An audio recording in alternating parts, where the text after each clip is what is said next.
Look in my eyes for my mind state. I'm on the grind 25 days. Money on my mind, that's how I play. If you got it now, this what I say. Hold up, hold up, hold up, wait. Hold up, hold up, hold up, wait.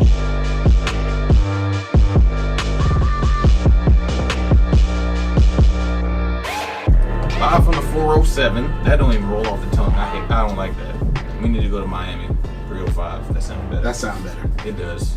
So, welcome to episode 7 of the Swerve City Podcast. What it do is Swerve himself right now. I'm not going to say my new name. I'm just going to say Swerve. And I remember the episode number now, finally. You got it, brother. We did just film like 3 days ago, but I refuse. while Big Swole over there. Look at this. All they see is my big head. How you doing? How's it going, y'all? Boom. You got it in place. Yeah. And boom. Yeah. I'm just gonna use this. It's Swerve himself, co-host of the evening, Teasy Scott over there. How you guys doing, y'all? Teasy Scott, Instagram, Twitter. You know what it is. And we got the artist formerly known as. Aerial Monroe. Now she's Big Swole. Just goes Yeah. by Big Swole. Goes by Big Swole. So it's Swole's World on Twitter and the Big Swole on Instagram. That's DA. Alright? So get it together, people. Yes, Whoa. yes. I would talk to y'all and ask how y'all weekend went, but we just filmed like 3-4 days ago with Alistair Black and Zelina Vega. Check that out when it hits YouTube at youtube.com/Swerve City Podcast. You know where to check it out. So I think we can just go straight to the guest of the evening. My man right here, known this man for years, like since 2014. All blurs into one for me. Yeah. I don't even know anymore. One of the longest reigning champions in the WWE modern era, Mr. Bruiserweight Pete Dunne. What it do? How's it going, man? How are you? I'm good. He's a ray of sunshine as always. I love it. Yeah, great ball of fire. Anyways, so And that's that on that. before we go into this interview, we gotta say, "I'm the Man" music video is coming Absolutely. this week. This weekend is August 7th. It should be at y'all around SummerSlam this weekend. Absolutely, y'all. You know, me and my bro, man, we went in the studio. We made history once again, you know, and I'm very happy with this record. I'm happy with the way it turned out, man. This guy's like my Pharrell in the studio. So to be able to get in the studio, make this song, and now do the video with all the cameos, you know, we named them all the time. But shout out to Brewer, shout out to, Angela Dawkins from the Street Profits, her wonderful husband, Cedric Alexander. His tap on to Brennan Williams. You know, I want to give a shout out to everybody who came out, showed love, and shout out to the wonderful team with the wonderful video editing and the shooting, the wonderful team, the directing. So I'm happy, man. I'm ready for this weekend, man. Yeah, we had some assistants come through that weekend too, that day, for day 2 of shooting of the music video. So we had some good assistants come through, showing support. Man, this video is going to be awesome. That's 3 songs now that we had on Sirius Satellite Radio and Shade 45. Thank you. Shout out Emilio Sparks up there hooking us up on radio. Yeah. We had Swerve City. We had Broke Boys. Now we have I'm the Man that's in rotation on Sirius Satellite Radio. Absolutely. My first 3 songs I ever worked on all hit radio. So All hit radio. I ain't trying to brag. Man, I ain't You trying to got brag to either. collar sometime. First song I've been on, it was, you know, yes, you know what Yep. I'm saying? Yeah, so we making magic here. Yeah. So here we go. Here it is, Mr. Pete Dunne himself, man. How's it going? We got TakeOver Toronto coming up this weekend, facing off for the North American Championship against Velveteen Dream and Roderick Strong. Have you faced off against Velveteen at all? On like live events, we haven't touched on TV at all. So on television, this is the first television time y'all meeting. So tell me what you're feeling about this match. it's exciting because obviously the run with the UK title has been the extent of my entire career in WWE. Yeah. So it's cool for me now to take a next step. And even though I've done NXT stuff before outside of NXT UK, it feels like a fresh start. It was exciting being back at the TVs leading up to it, but TakeOver's where it really matters, you know. So you kind of live takeover to takeover with this stuff. It feels like a fresh start for me and a fresh chance to show that, you know, I won't just be remembered for that one run. You know what I mean? We've got a whole career ahead, so it's exciting. Well, for the age you are, this is going to be a long career. I'm looking forward to seeing it. I'm looking forward to experiencing it with you, watching you, man, and I look forward to getting in the ring with you at one point. We've wrestled before, but not in this stage, not in this environment, not in this universe, so I'm looking forward to that, me personally.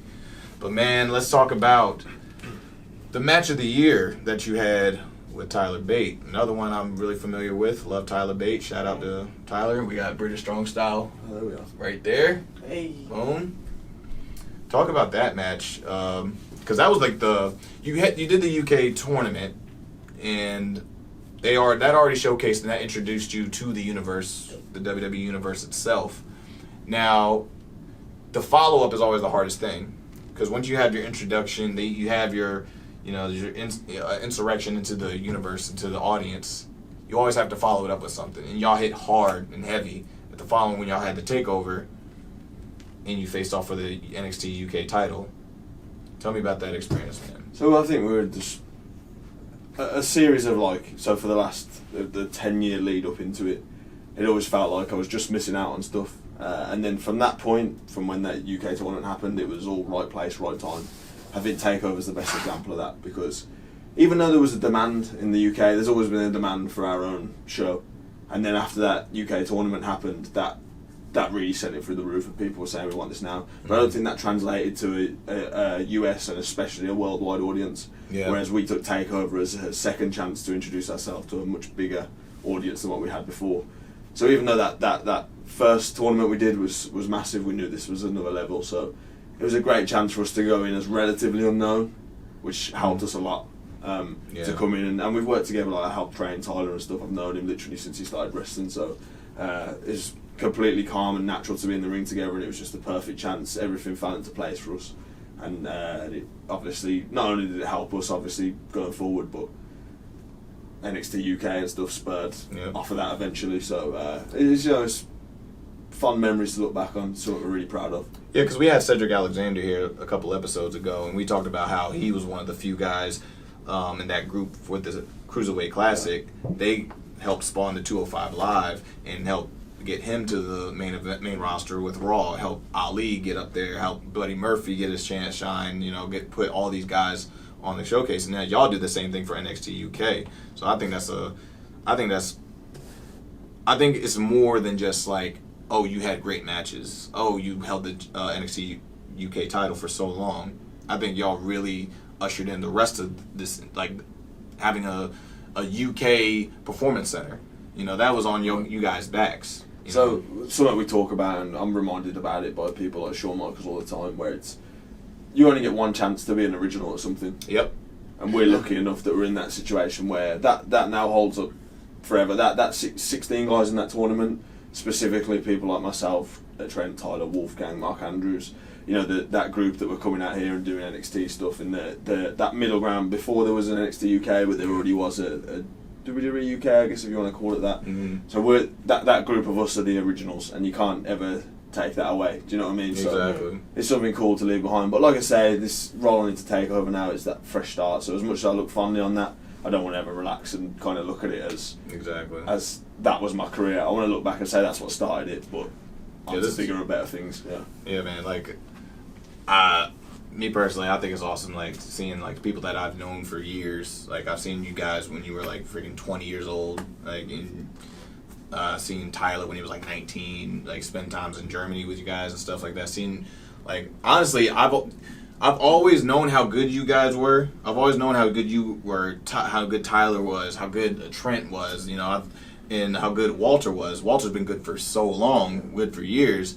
But I always think there was, like, you guys were overlooked for quite some time. But that's what helped. I think that's part of the magic of all of that, because so we got reps in for literally 10 years in front of crowds where you could make mistakes. I've always looked at people who came through, like, if you come through CZW or anywhere on the US independents, there was always eyes on you. Whereas we didn't have that. The people drawing the audience were the Americans. Yep. So when we were flying them and they were drawing the audience, it didn't matter if we messed up. So we had 10 years of and also realising that, like, it's humbling, do you know what I mean, those 10 years, because you're not drawing an audience, you're just there and you're getting paid 30 quid or whatever, and you're going out there and you're just doing it because you love wrestling. So we had those reps over and over again for 10 years. So when they did finally give the ball to the UK, and the same when it comes to people like Marty and Will and Saber, you know, finally when the ball was given to any of that UK talent that had been grafting for 10 years, we're all ready to go. You guys were already just ready to go. Right, yeah. About time it actually Because we failed a million times. You know, Yeah. even Spud at Drake Maverick now, same thing. Like, even though he's took a completely different route to people like myself, or even to Marty and Will and Zach, but like, he was doing that kind of comedic stuff for years and years and years before, failing in front of people or doing it in front of, you know, people talk about the holiday camps going out there in front of, I don't know if you've heard about that. Oh yeah, I remember those. Did you do any of the buttons? I never did those, no, but I've always heard stories. But you're going out there, sometimes there could be 1,000 people, but then the next day, because they're not paying a paying audience, they don't even really care what wrestling is, you're just the entertainment for the night. So you're going out there being goofy, but the next night we might be doing a kamikaze show in front of 30 people might show up. It's just, I witnessed the full range of pro wrestling, and then on top of that, Japan, and spending 6 weeks in China, and I just really got a broad spectrum of wrestling. So by the time it came to, there's this opportunity available, okay, I'm ready to go, let's go, no nerves, nothing, let's do it. So would you say like guys like Drake, or is there anybody else you could add that was like an influence to you when you was coming up? So back then I kind of resented people like Drake, and there was people like Dave Mastiff and stuff who did help us a bit, but we resented the mentality, and it wasn't so much of those guys. They were a lot nicer and easier to work with, but there definitely was a group in the UK that said, this is wrestling, this is the job, you get on the Butlins camps or nothing, whereas we wanted to be like the American independents. So my influence was kind of my group. It was me and Mark Andrews, and then you had Fight Club Pro on the other side, like Trent Seven and that group of guys, MK McKinnon. And then those two groups together, kind of, we were trying to get out to the States. We come out and we tried to do Chikara and flying ourselves different places to get experience that we weren't being given in the UK. Right. One, all the true veterans that have been doing this such a long time, they'd either been signed over here or quit by that point. Wrestling had been dead there for so long after we went off TV. It wasn't really that much available to learn. So people like Dave and Spud tried to help. But it was kind of resentment from us to anybody who was that for lack of a better term, that old guard on British wrestling. So we were influenced by Japanese wrestling, US independence, and we were trying to go out there and do that. It was only probably after, really when I went to Japan, I was there for 3 months, and I realised I've got to be British to stand out. And that was the switch in my mindset. And that's when I started looking up Regal's old matches, Finley's old matches, Marty Jones, those kind of people, and you know, there's still parts of my act that's right. Japanese style, US style, but obviously a big portion of it is that like old school like British that style. resentment to like fuel yourself. 100%, yeah. Like, yeah. Yeah, because to us there was nobody there to help. Do you know what I mean? We had to work it out ourselves. We had to self-train out, and that's what Regal always says to me is because he couldn't believe because he come over to scout us, and he come over just to look at what talent was around, and he stumbled across people like me and Tyler, and he was, who taught you this? Oh, we just worked it out. He couldn't process that we just taught ourselves and watched videos and got in the ring and done it and just tried to teach ourselves. Yeah. You feel like that gave you like an edge up on like anybody else in the wrestling world. Yeah, especially now it really does, because a lot of the NXT talent now is so, I mean, they're the best athletes in the world. They're genuinely the best athletes in the world in that place, and I can't keep up with that. Do you know what I mean? I can't, but I can do stuff that I worked on and failed doing reps over and over and over again, doing the joint manipulation kind of stuff. I mean, a big turning point for me was I did a seminar with Finley. He took a break from WWE at some point in there. It was a good few years ago now. And then he came back to the Indies maybe for a year or so, and he was just running seminars everywhere. I don't know if he crossed paths with him at all when he was doing that, but he did seminars and he just basically told everyone they were, you know, it was the truth, but he basically said, you're not good enough, get better. But I managed to do a seminar with him, and at one point he got me in the ring, and he just moved me around completely different. He's putting me on the floor, he twisted my wrist that way, and I don't even know if he remembers, he probably doesn't even remember I was there. But like, him doing that to me, I was like, okay, that's wrestling. Whatever that is, I've got to learn. Yeah. So I went away and just watched every video I could, and I would just sometimes try it people, out, I think sometimes people need to be told they're not good enough. Yeah. Like it's all nice to be like, okay, that was good. Oh, I think that was really good. Oh, like you hear that too much. I feel like, especially at a young age, we need to be told. We need to be broken. Yeah, especially now with social media, where and I don't want to start getting down that whole route, but like you're told by your audience that you're great. Do you know what I mean? And you might get a few like bad reviews on there, but like you want to believe the nice things people say about you. Whereas we were bluntly told by people above us in British wrestling we were terrible, and then I would go to Japan and realise I'm terrible because they already have a solid foundation that I don't have. And then to be with somebody who truly is a veteran, who knows a thing or who's two. been everywhere to get me in the ring, and then physically, you know, without saying it to me, but like I was probably 15 years old or whatever, and he's throwing me around the place with literally no effort, just pushing my wrist that way, or I'm on the floor, and then me realising, oh, okay, that's a different approach to pro wrestling. I had that a few times. I had that with Sammy, for example, or David Richards, people that would come over, but the main one that sticks out to me was Finlay, and then that was like, oh, okay, this is pro wrestling, this is different, and then just consuming as much of that as I could and trying to find ways to fit it in with a new age kind of style, and that's sort of how I ended up where I am, I guess. I think everybody should at least go back and watch review tapes. So I think that's like a lost art nowadays, where you're watching like Doug Williams and Johnny Saint and stuff, and I'm thinking, like, if everyone just sat down and learned their craft and what they like, and they could just like look at joint manipulation and look at like the old school versions, look at British strong style and say, you know what, let's incorporate that into my wrestling. And equally pick what you don't like. Yeah, you can easily like just pick and choose. Yeah. For me, a big part of it, and this isn't a knock on any of those guys, but like when I started finally getting a bit of a rhythm and getting booked on bigger shows like Rev Pro and stuff, the group that I was around was Will Ospreay, Monteasy Scott. They were the guys who were already breaking out doing stuff. And part of my thing was, well, I can't compete with that. They're already established over, however you want to put it. So my thing was, what don't I like about what they do? What can I... Obviously, there's some things which are going to cross over, do you know what I mean? But like, overall me going like, well, what can I change that they're not doing? Is there anything about their act that I don't like? And the same when I go back and watch a Johnny Saint match, there's... Obviously, it's amazing to watch, and he completely changed pro wrestling. But there's still parts of that where I go, oh, this wouldn't work now, but if I use this thing in this context, it's completely different.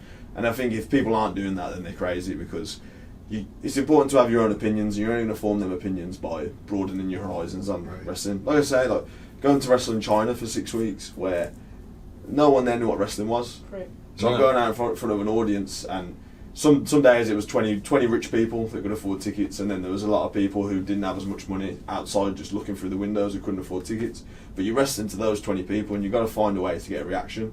And if they think it's real, which they genuinely did because they don't know what it is, that completely changes the way that you look at wrestling. So a lot of what I do now come from that, with me going, well, I've got to get a reaction somehow. This isn't working, let's try this, let's try that. Oh, bend the finger, they all react. Okay, that works, that's staying in. Yeah, that's great that you got a lot of trial and error. That's the old school way of it. It's like in anything, it's almost like we talk about it all the time on the show. Like, it's like comedy, it's like music. You go to those bars, you go to those dungeons underground where like there's 20 people, 15 people. You try that material out, see if it works. You get the reactions, you get the laughs. You go somewhere that's not familiar with you, that's never seen you before, doesn't really know exactly what the product is. You have to win that over. You have to showcase. I'm talking like I'm ancient. I'm only 25, but because I've done it since I was 12, I really have saw like so many years of wrestling. But like, I feel sorry for people that come through now, because like, even though you say comedians, all your favourite comedians that have been established in sort of our like adult life failed when there wasn't really an internet, or if there was, it was a lot smaller. Everything wasn't on YouTube. Whereas now, we've got to hold. I know we say at Progress and stuff all the time, or Fight Club Pro, or Attack, wherever else, when I'm still involved in independent stuff.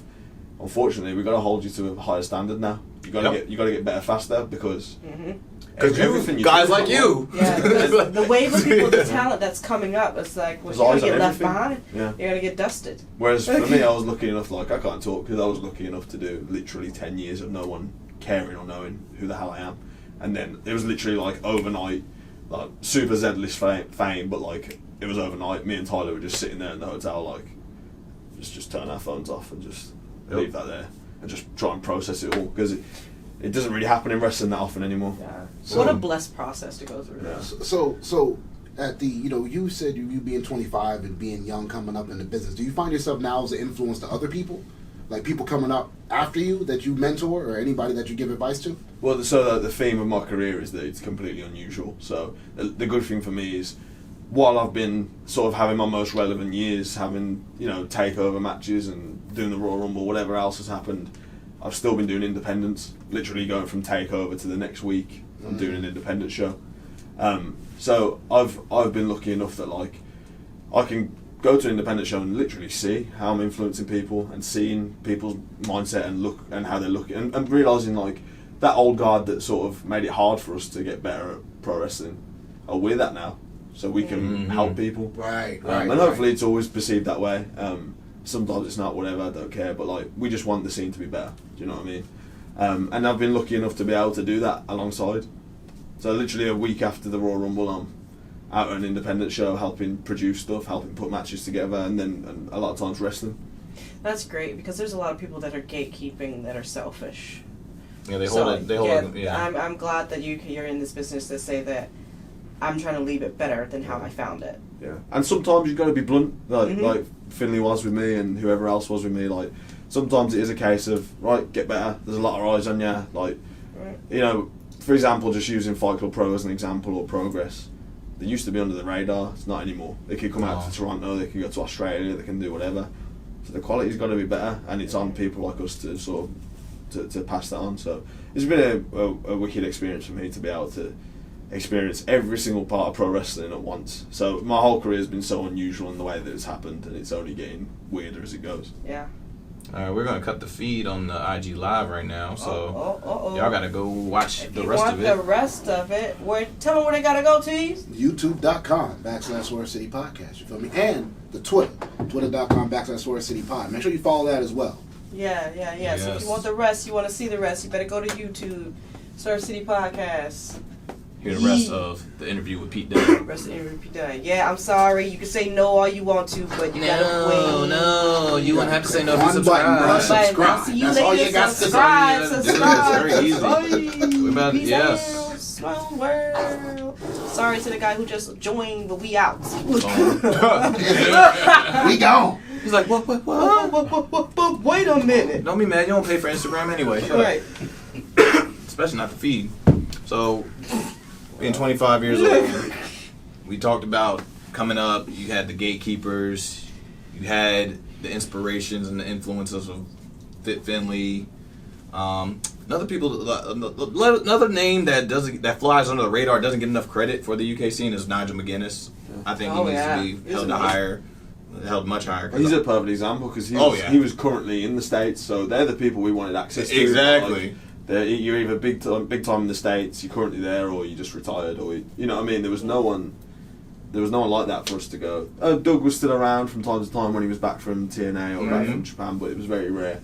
So yeah, he's a name that I'm glad he's getting credit now for the network and that kind of stuff. He went through the grinder too to get to where he's at, man. If you haven't heard or watched his story, Nigel McGuinness, check it out. I employ all of you to. Huge inspiration, especially for the UK scene. Let's talk about you becoming a father recently, man. You had a beautiful baby girl. She's sitting right out there. Beautiful baby girl. Being that young, as young as you are, you've already experienced pretty much the career of a 20-year veteran, a lot would say. Now, how does this feel about being a father? Adding that pressure onto what you already have, man. Because I know when I had my first child at like 19, I didn't even get on the road yet in wrestling. Yeah. I didn't really get my life started yet. So it was harder for me. But now you have this. You have a lot of security. You have a lot of pressure. You got a lot of eyes on you right now, and especially going back and forth between the states to do a takeover in Toronto, and then have your family. Yeah. How's that working out for you right now? I've always been even when I was 12, I was going on 35. Yeah. So for me, I never felt any nerves about having the baby or anything. It was just excitement. But the story of of the labour was pretty crazy. So the night before, so the due date was the day after War Games. Wow. Which was in LA. And obviously they were back home in England. Right. So when I got asked about doing it, they were like, it's completely your decision. We completely understand if you can't be there for it. And obviously in my head I was like, everything's worked out till now. So I can always fly back if something happens. Not really considering how far a flight from LA is, but that's a whole day. And stuff. So I said, okay, let's do it. I asked my girlfriend as well, obviously, and she said, yeah, go for it. So in our head, you hear people's children come a week later, 2 weeks later, whatever. Like, what baby comes on the due date? Rarely. don't. Ever. Well, mine did. Oh. So it's literally like however many hours before I'm on top of the cage, just finished War Games, come down, got to the back, quickly got changed, got in a taxi, went straight to the airport. Had a I got him to book me a connection in New York just so I could check my phone. So I checked my phone, it was still good. Flew back, I landed in London, got service back on my phone and got a phone call. I was taking my bags off the carousel, I'm in labour.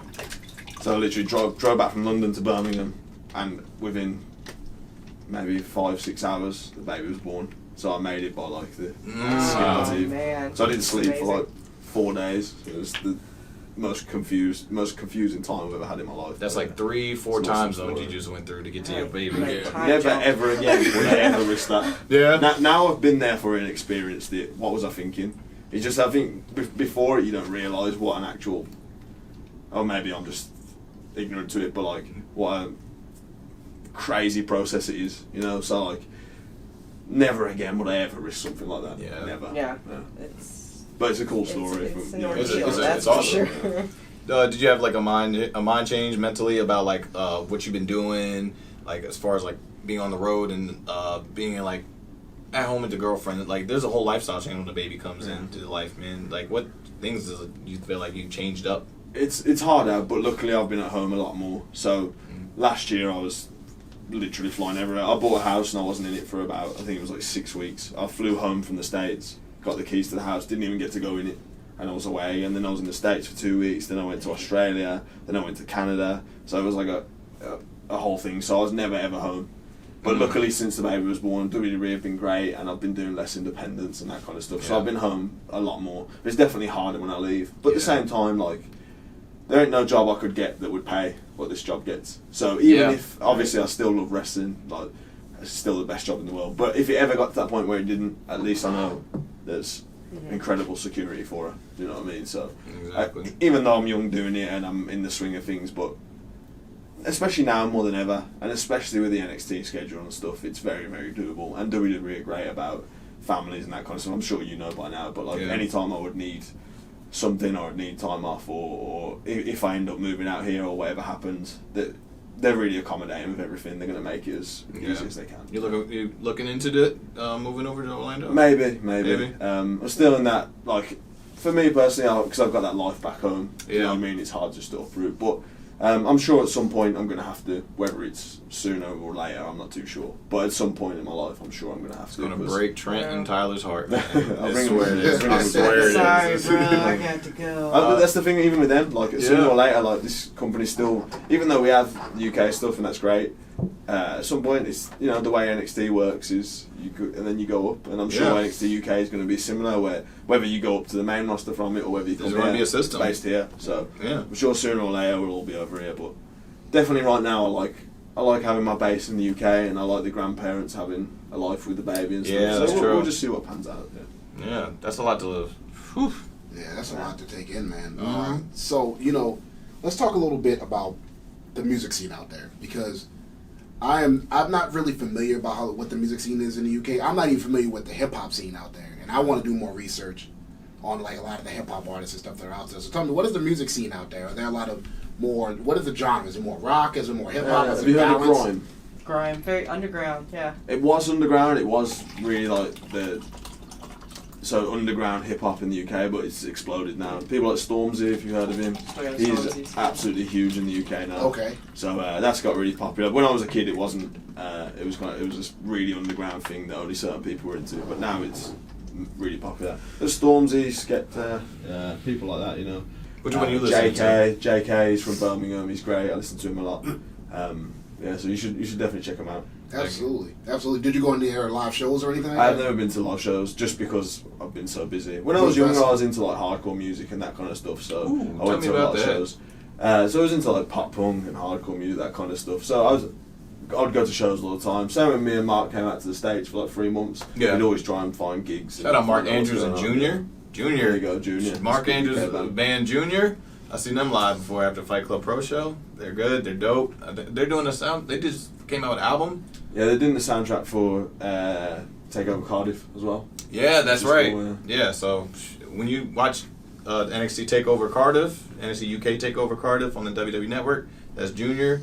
That's a Mandrew. Shout him out. Download his music however you can on all the platforms. And the boy's talented. It's pretty cool too. He did that as well. See, everybody does everything so young in UK. I've always said that. Yeah. Y'all start at like 11.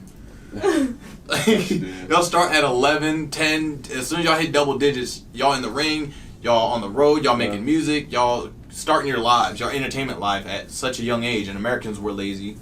I'm not gonna lie, we kind of get lazy. We start everything later. It's as I don't know lazy about UK you, but I was was a as track well. You star just when I meet was the young, ones that so, graft you. Well, yeah.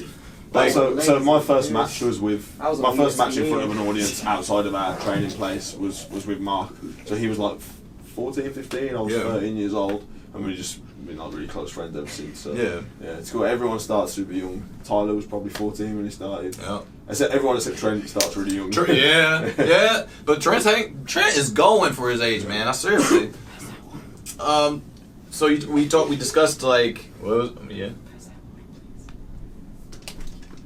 Man, pass the water, man. Stop Pass it. the water? Please. You want that water? Here, I here you go. I need that water. Yeah. I had to let it melt because there was like a huge block of ice in there, so I couldn't even pour it out. So, but we talk about like Mandrews, Ospreay, Marty Scurll, Tommy End, Aleister Black now, Dave Mastiff. You know, all these guys that UK scene you came up with.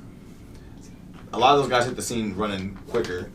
Do you feel like you were kind of like? Do you feel like you had that pressure of like following into that, like following into your style as well? Yeah, it was difficult, especially like trying to work out. It was like high flying a little bit. Yeah. Everybody was like high flying, so they hit the scene running like with the high flying, the acrobatics and everything. You hit the scene. They hit the scene with that. Yeah. So I'm like, for me, I've always been a slower burn, which is why when it turned out, the way it turned out was so crazy that I never really thought that I'd be in a position where I was a top guy, for lack of a better term. Right. NXT UK. I always thought like those guys are the flashy stuff, but I'm a good hand. Everyone wants to work with me. I'll make them look good, but they have their highlights that they do that makes them stand out, and that's how it always was with me and Mark. It was a lot easier for him to get booked, and then I'd slow burn my way in. Man, how many times have we seen that? I felt that for sure. Cause like over in the States, it was like I was like cohorts with like Rich Swans, like the Ricochets. They were jumping around. They were like skyrocketed. Boom, got it. Like Leo Rush, just boom, got it. And they take off and Patience stuff. is a virtue. Yeah, so I was a slow burn over here. I honestly believe it's a better way of doing it because you're learning and you're being humbled the whole time. So when it does come, you're not thinking I'm the man and running away with it. Not that any of those guys really do. It's a really. They do. Well, some might. Sometimes they do. But it's better to have a slow burn. Right, Because then, you just stay ready. You know, It's have a to get longer ready. career too. Yeah. It's easy for me to say doing it as young as I did because I didn't, I could live with my parents. I didn't have the responsibilities of like having to like even pay rent or anything like that. Do you know what I mean? But even so, like if you can find someone that supports doing this and you can slow burn, then eventually one day that opportunity comes and you'll be ready for it. And that's what's happened to me every time now, where I've been. Okay, we're doing war games. Okay, I'm gonna do. Rumble comes along. Okay, let's smash it. Let's do whatever we can to keep the momentum going. So you talk about the slow burn. Sometimes with the journey, it's I'm glad. Me as a musician, I'm glad I took it the long way as well because a lot of times it's just like you said, people who get it. Sometimes it happens too fast. Tell us a little bit about any trials and tribulations that you go through that time up through your time coming up. Any hard times for people? Any perseverance stories you had to go through? To be honest. Most of the time, even when I got signed, I was still a landscape gardener. I was still having to do that on the side. I was getting a check from WWE, and I was still having to do that on the side. It wasn't as easy as like, I'm a superstar now. Let's go. I wasn't in that kind of because nothing had formed yet. Do you know what I mean? They were just had this idea that they'd had for a while, and Regal was the brains behind it and wanted to get it moving, and we did. But it wasn't. Nothing was set up. It only took a few weeks to get going, but I was still in that situation where I was like, well, let's see what happens here. I'm going to still have to graft. But that was always my mindset was, I'm going to do whatever I can to support this, and then one day that'll pay off. Yeah. But I flew myself to Japan and spent 3 months there up in the mountains, where I was like a 15-minute walk from a main road through a forest. I was just in the dojo. Sometimes they would leave for a week and I'd just be there training by myself or whatever. Never spoke a word of English for 3 months. So you have to put yourself in these uncomfortable situations to be able to get really good at something. Some people are just more natural to it. I wasn't. Physically, I was quite natural to it, but like from getting my personality across side of things, it wasn't that natural for me. Do you know what I mean? I had to go out there and experience these kind of things to eventually be able to go, okay, this is who I am, I'm comfortable with who I am, let's put it out there, you know what I mean? So with a landscaping job, you'd have it be like a full-time job, and then you would go travel, go around? I worked in restaurants, I did that, I did all kinds of work, yeah. I'd be wrestling 5 days a week in England and then still doing 60 hours in a restaurant. I'd just have to make it work. I just always said if they ever said I couldn't wrestle, I'd just quit. And that's kind of how I managed to keep these jobs. So that was just, I feel like that now is not an issue that I have in the UK, but a lot of people have got into it at a time where it is a lot easier, and that's great. It's great that it's become a lot better, but you still got to graft the same. Granted, you won't have to go to, when you're at a certain level, you can make a good living out of this, and that's great, but you still got to put that same level of graft into the wrestling. You know what I mean? You can't relax because I'm comfortable, I can pay rent, I'm making money, I'm saving money. I feel like still got to graft. Yeah, when you get in that position where you feel like you can lose everything, if you don't keep grinding, you don't keep your hand on the pulse of it. That's where the survival instincts come in. So you do have to get better. You do it, like a lot of us, like plateau. I was never in for me. In the 10 years of doing this, I just got in a comfortable position where I can kind of like sit back and relax a little bit. But even still, I still don't. Still there. Yeah, and you find that with NXT, NXT UK especially, where because every person on that roster is and was a full-time wrestler. Yep. This is a different. The mindset there is just keep grafting. You know what I mean? Like, there's days there along at the UK PC, but because we condense it into a week, but everyone's just happy to be there and everyone's just training as hard as they can because everyone's still got that mindset. They've come from a scene which didn't really exist, and now we've got this amazing facility and we've got all these amazing opportunities and we're having our own takeovers and our own weekly show. And no one wants that to go anywhere, they just want it to grow. So that's still in their head. And there will be people when these, especially in the UK where these things happen, people come in and try and capitalise on it, but their heart's not really in it, or they get into it at a time where, this is easy, I'm making money, I don't know, it's a Super Z-list version of fame, but it's there, I'm getting tweets and it's exciting, but then when it becomes a graft again, which it will, do you know what I mean? People just want it to do this forever, it won't do that forever, it won't go up and up and up. And when it does get slightly hard again, we'll see who sticks around and who keeps it, who pushes it. That's survival instincts. That's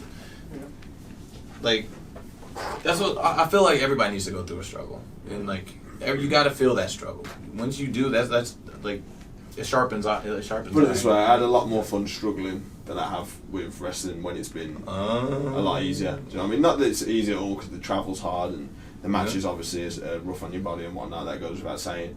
But the struggle was never a struggle. It was fun. We knew we were building this story and whatever, and then when I got signed, I had to have a word with myself and say, "You've done it now. Be happy," because else where does it end? You know what I mean? Mm-hmm. Not that I won't keep grinding, but I had to tell myself for a few weeks there, "You've done it now. Be happy. No matter what happens now, if it all goes away tomorrow, you did what you said you were going to do." Yep. And then there's a slight change in mindset, but that graft to get there the whole time, that's the fun part. You're creating this story and things don't really matter as much, do you know what I mean? Mm-hmm. And once you're doing it, it does become more of a job. It's an amazing job to have, but it does become more of a job. Whereas when you're chasing it, it's just, for some reason, it's more fun, to me anyway. It's funny, I have to add the point. I think everybody in here, we're all in the entertainment business respectively, and the more I talk to people and more successful people, the more I realize that 9 to 5 isn't built for entertainers. It's not built for us. Mm-hmm. I can't tell you how many jobs that I just left or just wasn't me because my heart wasn't in it. Mm-hmm. And I would subsequent that with the music and do music or wrestle music and stuff like that, and it would make me happy. But eventually in my mind, it just did not interest me. I would peak. I'd start a job and I would peak. And we peak quick. We peak quick. We peak really quick. Peak quick. We'll do a great job. We'll get the raises and everything, but then our mind just... I didn't get to the raise. I hear you. I didn't make it. I hear you. It's just not in us. So I can understand you saying, doing the landscape and working at the restaurants and working hard, working your way up, but subsequently knowing that this is exactly what you wanted to do. Well, when I worked in the restaurant, they were offering me you want to, you're trying to give me promotions and trying to do. No, I don't want any more responsibility than I have. I'm doing this to get paid so I can go away on the weekend. Absolutely. I knew Thursday through to the next Monday I was going to be out on the road. I don't want any more responsibility. I want to be in and out, earn my money, drop and go. Mm-hmm. That was all my mindset. And if they ever said, "Oh, we need you this Saturday," then I'll quit.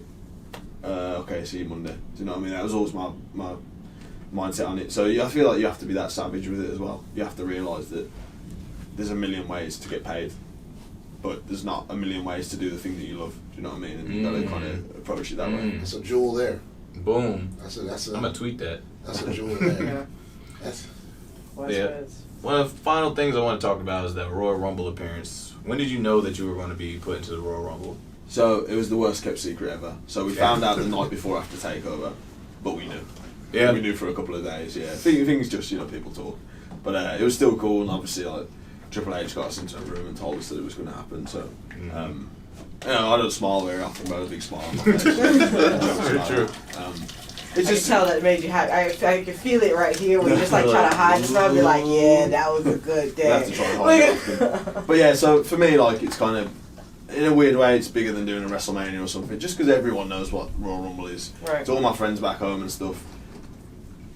They're not to my One of the brother big and four. whatever. Yeah, like the Royal Rumble, that's what everyone wants to play on the game, and it's like, that's what you grew up with. So for me, it was a really cool one. And then on top of that, a cool thing for me was being in there with. I was in there with Samoa Joe for a while. He's one on my list that I got to tick off from that early ROH, early TNA sort of era, which is what I grew up on. He gave me a nice little pep talk before I did 205 Live a couple weeks ago. So But yeah, so being able to go in there and then tick that one off, and then so Mysterio came in just after I was thrown out. I was a little bit gutted about that one. He's still on the list, but overall it was a great experience. Y'all had my favorite moment in that whole Rumble with the finger break with Aleister Black and that's like when you got eliminated, you just put it pop right back in place and here in the whole arena, and I was like, my boys did it. Yep. Those are my guys right there. Y'all see that? Yeah, I was didn't proud. realize how big it would be. I thought Rumble was just done in regular arenas. It's still massive. Do you know what I mean? But it was like, I think it was like 49,000 people, something like 50,000 people. I think that was the first time that they made it an actual, a bigger event, kind of like that was the big one. That's what they're moving towards is those big the four. Those big like four needs to be like they wanted that. to be like WrestleMania, so they made them in bigger arenas this last year. It's great because when you're in there, it actually feels smaller somehow because the people are further, and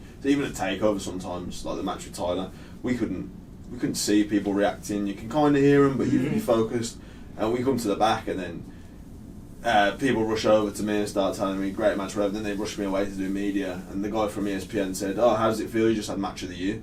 I'm thinking, did I? I don't know. You're just unaware when you're in there. No, it's hard. So the bigger the arena, especially at Rumble, you kind of feel like no one's there. But when you're in the arena during the day and you're looking out, it's crazy. It's insane. Like I only felt that once in Mexico for Triple Mania because I was like a 20,000 seater, and like you can't even see the people up there, but you know like there's entities making noise, cheering for you and stuff, and you'd be surprised the kind of stuff that they resonate with from being that far away. It takes a second to. Yeah, it does. It just like you feel it building up. Yeah. Strange, So you're like, oh man, did they? And then it's like, oh okay, there it is. But yeah, like the small things, like him doing the finger thing, the reaction it kind of delays. You know, like me and ACH had a thing. I like had grabbed his nose and then I smacked it and then like I'm like, wow, they're about to see some of the craziest wrestling on the planet. But like it's so funny how those small little things resonate. So audience is so grand, like a 50,000. And then being thrown in at the deep end like that at a TakeOver is a massive learning curve because throwing that and then throwing on top of that live TV. And it's just a completely different experience. Yeah, you realising that you have way more time than you thought you had, and then you watch it back, and it watches back. We were watching it back in the hotel room afterwards, like that, and then we were like standing ovation, We didn't realise they were happening. Yeah. At the time, it just feels distant. It's strange. It's not what people like. I've done shows in front of. We used to do a place called Fiction Nightclub. Did you ever do that one for Fight Club Pro? Yeah, like I did.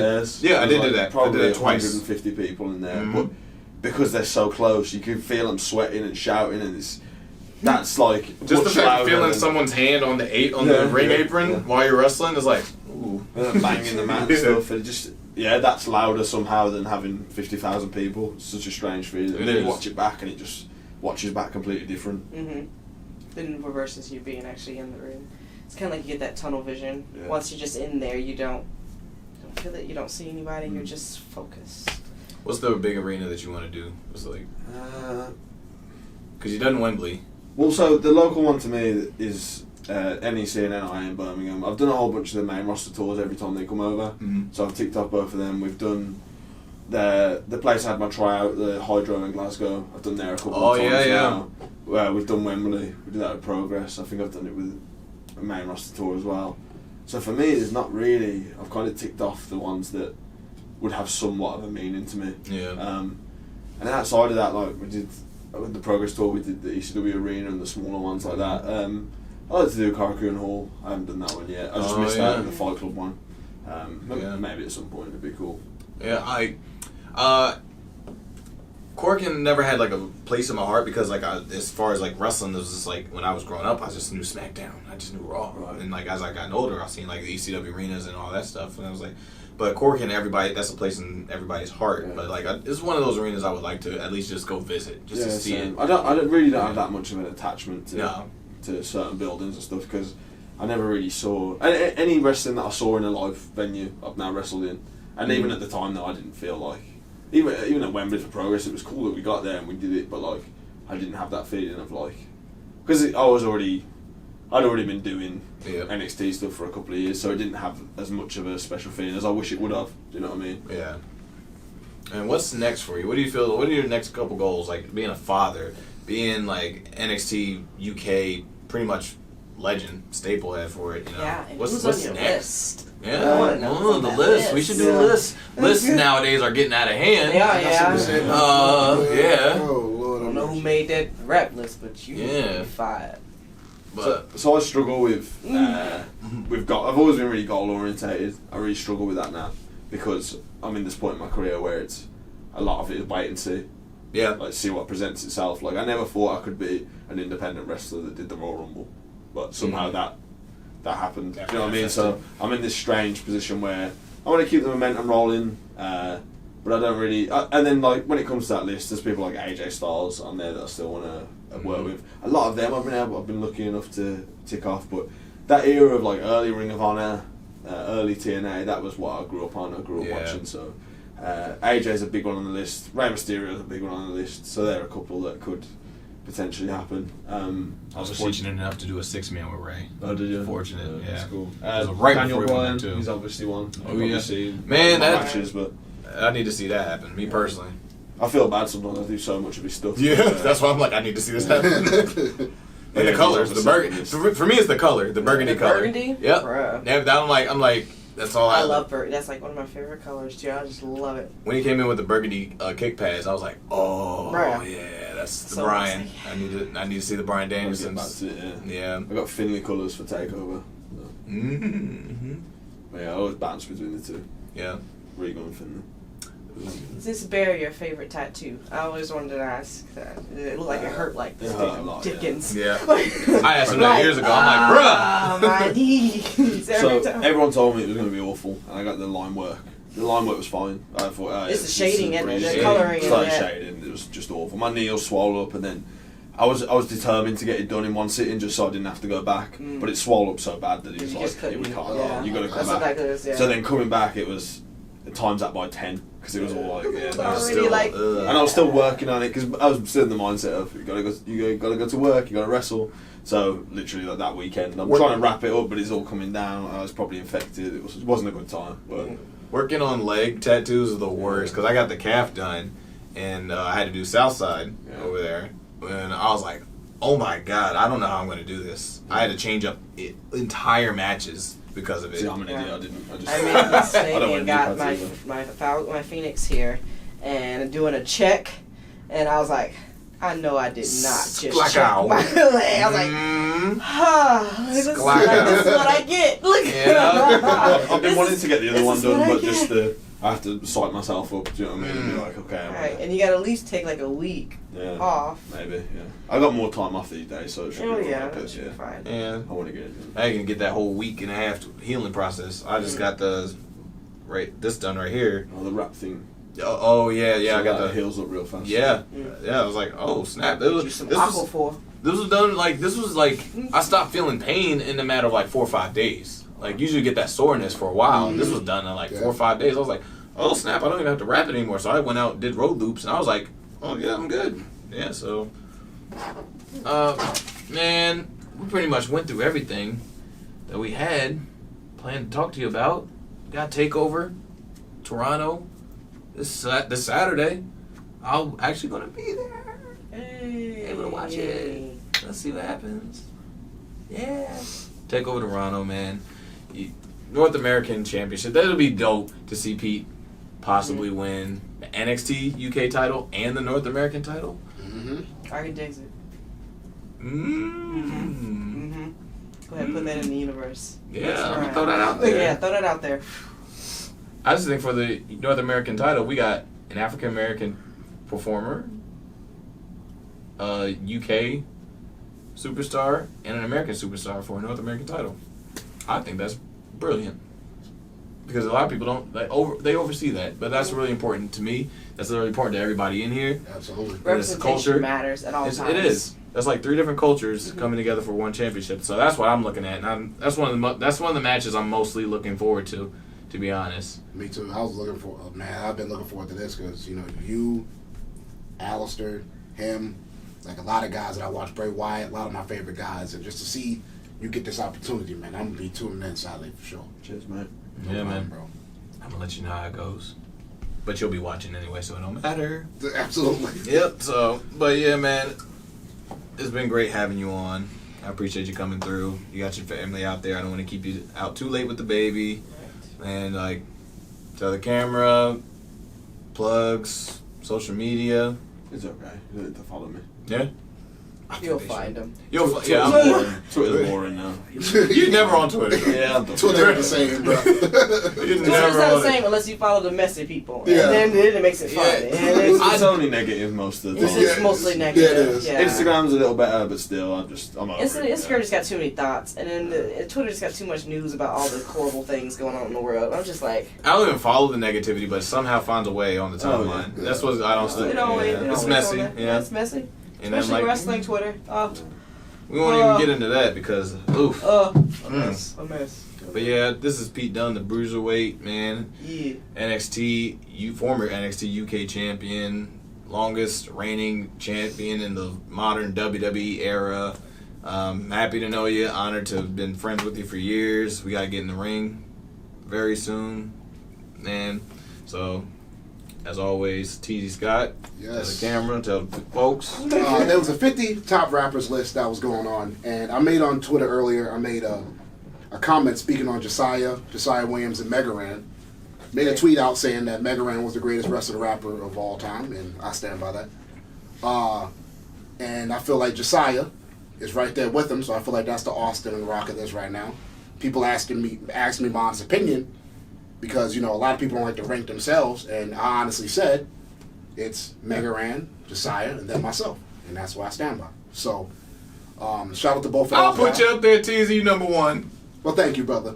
But they wanted my opinion, and just wanted to give them my honest opinion. A lot of fans asked me for that, so not to segue from it, but just there's no tension in there with everybody. We all get along. We're all great. Everybody's everybody. And shout out to those 2 guys for being trendsetters in the game. So. Big shout out to Megaran and Cisco for the song Church. Appreciate it. Shout out to you guys, man. Teasy Scott, Instagram, Twitter, things of that nature. Go ahead, Big Swole. Big Swole, yeah, you can catch me on Twitter, Swole's World, and on Instagram, The Big Swole, and all types of conventions. You can catch me in Toronto this weekend, so if you see me, holler at you, girl. Yes, and be on the lookout for I'm the Man music video dropping this week. SummerSlam weekend, TakeOver weekend. And as always, be confident in everything you do. Wash your ass. Or you gonna get that pop-pop. Pow. Ew. Ew.